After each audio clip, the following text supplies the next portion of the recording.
ፈጸመው አለ።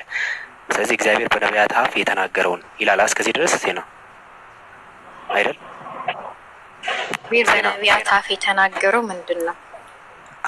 ምን እንደሆነ ዝቅ አሁን ዝቅ አድርግ ከጥንት ጀምሮ እንደተናገር ይናገርና ዝቅ አድርግ ኢብራሂም ዝቅ በል። ያው ቁጥር 22 ላይ ለምሳሌ ሙሴ ስለ ሙሴ የተጠቀሰው ቁጥር 22 ላይ ቁጥር 22 እዚህ ጋር ቆራርጣት አንብበው፣ ሙሉን አንብበው፣ ቆራርጣት አንብበው፣ ሙሉን አንብበው። እስከፈለከው አይደለም እስከፈለከው ድረስ ደከኔ ማስረዳት ስትፈልግ እኔ እኮ ምንም አልኩ ወይ አልጮኩ ምን አላልኩኝ። ይኸው አሁን እየጮሽ ነው። አንዴ ተረጋጊ። ጌታ ሆይ ትዕግስቱን ስጠኝ። አሁን አውቀሽዋል። እውነቱን ለማደፍረስ ፈልገህ ነው። የመረበስ ጀመረች ሲገባት። ቆይ ተረጋጊ፣ ለህዝቡም እንዲገባው ማለት ነው። እዚሁ ላይ ቀጥሎ ምን አለ? እግዚአብሔር በነቢያት በኩል የተናገረዋል። ከዛ ቁጥር 22 ለሙሴ ለአባቶች አለ ጌታ አምላክ እኔን እንዳስነሳኝ ነብይን እግዚአብሔር ለነቢያቶች የተናገረው ምንድን ነው? ይኸው ለምሳሌ ለሙሴ የተናገረውን የጠቀሰ። ቆይ ተረጋጊ። ለሙሴ ምንድን ነው የተናገረው? ጌታ አምላክ እኔን እንዳስነሳኝ ነብይን ከወንድሞቻችሁ ያስነሳላችኋል፣ በሚነግራችሁ ሁሉ እርሱ ስሙት ብሎ እንደተናገረ ያስቀመጡ እዚያው ወደ ላይ። ይሄ ክፍል ስለ ኢየሱስ እንደሆነ ተናገሩ። ማን አምላክ እንደ ሙሴ ያለ ነብይ እንደሚያስነሳ፣ ስለዚህ ኢየሱስ እንደ ሙሴ ያለ ነብይ ነው ብለው አስቀመጡ። ይሄው ሐዋርያት ሥራ ላይ አንቺንም ይኸው ለአንቺም ስሚ ነው። ለዛን ጊዜ ሲጻፍም ለሌሎች ስሙ ተብሎ ነው። አንቺም ይኸው እዚህ ስታነቢ ስሚ። ከዚያው እዛው አውድ ላይ ቁጥር 21 ላይ እግዚአብሔር ከጥንት ጀምሮ በቅዱሳን በነቢያቱ አፍ የተናገረው ብሎ ይናገራል። እዛው ቁጥር 21 ላይ አውድ ላይ ምንም ሳልቆርጥ ነው ያገርኩት። እዛው ቁጥር 21 ላይ እግዚአብሔር ከጥንት ጀምሮ በቅዱሳን ነቢያቱ አፍ የተናገረውን ነገር ሁሉ እስከሚታሰቡ ድረስ ሰማይ ይቀበለው ዘንድ ይገባል። የተናገረው ምን ለምሳሌ ሲባል ቁጥር 22 ላይ ምን አለ? ሙሴ ለአባቶች ጌታ አምላክ እኔን እንዳስነሳኝ ነብይን ከወንድሞቻችሁ ያስነሳላቸው፣ በሚነግራችሁ ሁሉ ስሙት፣ ያንን ነብይ የማትሰማውን ሰው ተለይታ ትጠፋለሻል። ከዛ ቀጥሎ ሳሙኤልንም ጠቀስ፣ ስለ ኢየሱስ የተነገሩትን። ስለዚህ ኢየሱስ ነብይ ስለመሆኑ ግልጽ ነው። ስለዚህ ሴና ከዛሬ ጀምሮ ኢየሱስ ነብይ አይደለም የምትዩን ነገር አስተካኪ። ካልሆነ ከነ ጴጥሮስ ጋር በፊት ለፊት ትጋጫለሽ። ነው አልጋጭም ከነሱ ጋር፣ ምክንያቱም እኔ የሐዋርያቶቹ የነ ቅዱስ እና የነ ጴጥሮስ ልጆች ነኝ ማለት ነው። ትርጓሜውን አትሳሳት። ቅድም ለእህቴ ምን ስትላት ነው ልዝለልልህ? ይሄንን ውሸት አልቀበለውም። ምክንያቱም ትርጓሜውን እኔ ከአባቶች እግር ስር እንጂ ከአንተ እግር ስር ቁጭ ብዬ ስለማልማር ማለት ነው። አንድ ነገር ደግሞ ጌታችን መድኃኒታችን ኢየሱስ ክርስቶስ ነብይ ነው ካልክ እንደ ጅል አንዱ ነገር እሺ፣ እዚህ ላይ አስረዳኝ፣ እዚህ ጋር አስረዳኝ። ጌታችን መድኃኒታችን ኢየሱስ ክርስቶስ ነብይ ነው ካልክ ማለት ነው። እሺ ነብይ አሁን ከተረጋጋሽ ይሻላል። በቃ አሁን እዚህ ጋር ነብይ ካልካት በይኝ። ሌላ ጥያቄ ካለሽ ወደ ቀጠኛው ጥያቄ ሂጂ እንጂ እኔን ለማሳመን ነው። እሺ እኔን ለማሳመን ነው። ቅድም ስትል የነበረው እውነቱን ለመናገር ነው። እሺ አንዴ ልናገር። እሺ እውነት ነው የተናገርኩ፣ ለአንተ እውነት ይሁንልክ ማለት ነው። ጌታችን መድኃኒታችን ኢየሱስ ክርስቶስ በመጽሐፍ ቅዱስ ውስጥ ነብይ ብሎ አልተጻፈም። የጌቶች ጌታ የአምላኮች አምላክ ነው። በጌትነት እኔ ባለቤቴን ሳራን ጠቅሳታል ቅድም ማለት ነው። ጣልቃ ትግባ። ቆይ አንዴ ልጨርስልህ።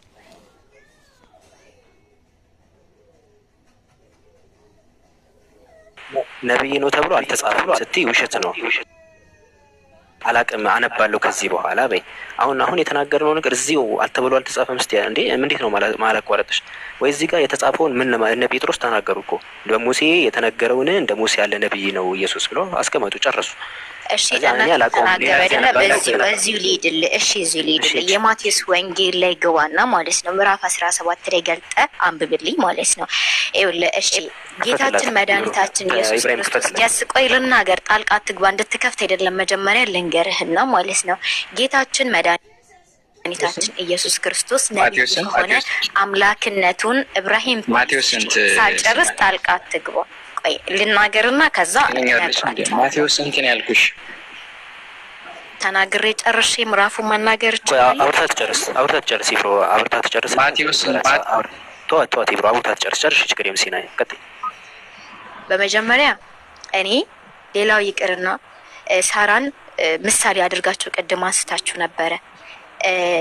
ቅዱስ አብርሃምን ጌታዬ ብላ ትጠራዋለች። ያንን ጌታዬ ብላ የምትጠራው ስለሚገባ ነው። ማቴዎስ ላይ ያልሽው የጀመርሽውን ጨርሽ ነው። ተመረ ማቴዎስ ላይ ያልሽው ለምን ነው ማትረጋጋው? አንተ ለምንድን ነው ማትረጋጋው? ለምን ሰውና አደናቅፎ ለመጣል ነው? ጆሮ ኤርፎኑን ንቀዩ ፕሊስ። ይኸውልሽ ምን መሰለሽ ዜና አሁን 10 ዝም ብለን ስናዳምጥሽ 10 ቦታ አሁን ማቴዎስ ላይ ያለውን ልጨርስ ሀሳቡን እሺ ብለን ዝም ስንል ወደ አብርሃም ወደ ምናምን የቀድሞ ሌላ ወሬ ስታተቢው ጥቅስ የቀድሞውን ጥቅስ ጨረሰን ስለ ነብይነቱ። አሁን ደግሞ ሌላ የምታወሪውን ማቴዎስ ወንጌል ያልሽውን አውሬና ከዛ እንከፍታለን። ማቴዎስ ያልሽው ላይ ቀጥይ። እናንተ ስልጣን ስላላችሁ ሰው ሙይት ታደርጋላችሁ። ማውራት ስለምትችል ደግሞ አንተ ዝም ብለህ ታወራለህ። እኔ አድማጭ ነኝ ማለት ነው። እና ወይ አትሳሳት። እንደዛ ካልክ ደግሞ ጣልቃ አትግባ። እሺ ጌታችን መድኃኒታችን ኢየሱስ ክርስቶስ እንዲሁም ደግሞ አንተ ኢሳ የምትለው አንተ ጋር ነብይ የሆነ ያለውን ነብይ ነው የእናንተ አምላክ ነው ብላችሁ መታመልኩት ነው ካልክ ደግሞ እሺ ከነቢያቶች መካከል ጌትነቱን አምላክነቱን የገለጠው ነብይ አምጣልኝ። እሺ ጌታችን መድኃኒታችን ኢየሱስ ክርስቶስ ነብይ ነው።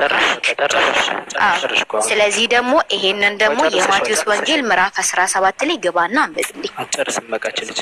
እሺ አንዴ ተረጋጋ። ሲና የመጀመሪያው ጥያቄ ምንም ስለ እውቀት ስላልለክ እኮ ነው። አሁን ያርሽ ነው በስነ ስርዓት አውራቸው። እሺ እናት አይደለም ምንድነው ጣልቃ የሚገቡት? እምነትን ለማጣጣል ለምንድን ነው የሚያወሩት? አንተ ኡሱ ምትመል ነው በስነ ስርዓት ነው ያወራሁት ያሉት ማለት ነው። እነሱ ናቸው በስርዓት ማያወሩት። በቃ በጣም ታገስናት፣ ወላሂ በጣም ታገስናት። አሁን አዳምጣቸው ደግሞ አንተ እውቀት ስለሌለህ ምናምን ብለሽ እንትን ፍሬያቸው ያወሩ። እሺ ያላ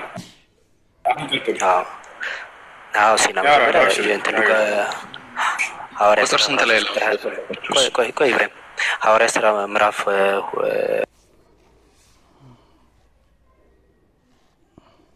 2 ላይ ያለውን ወይም ደግሞ ሐዋርያ ሥራ ላይ የተጠቀሰውን ኢየሱስ ነብይ እንደሆነ አስቀመጠን። አይ እኔ በቃ ሄጄ አነባለሁ አልሽ። ተው ነው ነብይ እንደሆነ ተቀምጧል።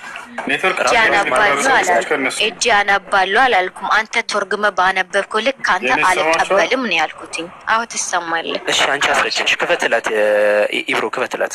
የሐዋርያ ሥራ ያለውን ክፈትና እሷ ታስረዳንሽ።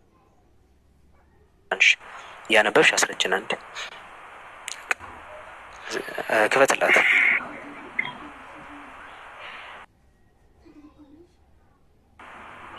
እሺ እንግዲያውስ አስረጅን እዚህ ላይ ከቁጥር 21 ጀምሪና። አንተ አባቶች ጋር ሂድና ተማር እኮ ታዲያ ይኸው እዚህ ላይ ምክንያቱም አንተ ሄደህ እንደምትተረጉም አይደለም። ይኸው ነብይ ይላል። ይኸው ተርጉመን አይደለም ቀጥታ ነው የሚለው። እግዚአብሔር ከጥንት ጀምሮ በቅዱሳን በነቢያቱ አፍ ተናገረ አሉና ሙሴም ለአባቶች ጌታ አምላክ እኔን እንዳስነሳኝ ነብይን ያስነሳላቸዋል። መች ተረጎምክ? ይኸው ነብይን ያስነሳል እያለ እኮ ነው እዚህ ጋር። በሙሴ ለኢየሱስ ስለ ኢየሱስ ተነግሯል አሉና ነብይን ያስነሳለ በሙሴ ስለ ኢየሱስ ነብይ እንደሆነ ተነግሯል አሉ። ያው እኔ ጻፍኩት እኔ ያልጻፍኩትም ራሱ ነው የተጻፈው እንደዚህ።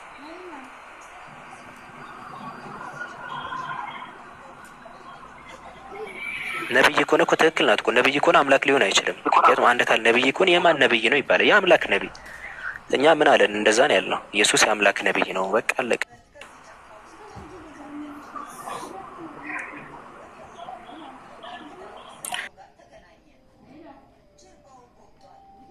እሺ ሲና ተረዳሻል? አልተረዳውም።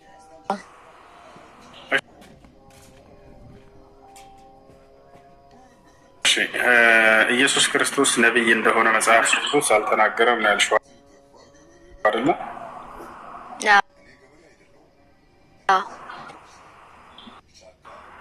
ምክንያቱም ከአዲስ ኪዳን መጽሐፍ ቅዱስ ቃል በቃል እሱ ማለት ነው። ቃል በቃል ከአዲስ ኪዳን ማለት ብሉይ ኪዳንን ካልክ ብሉይ ኪዳን ለእኛ ለኦርቶዶክሳውያን የትእዛዝ መጽሐፍቶች ናቸው። አዲስ ኪዳን ደግሞ ጌታችን መድኃኒታችን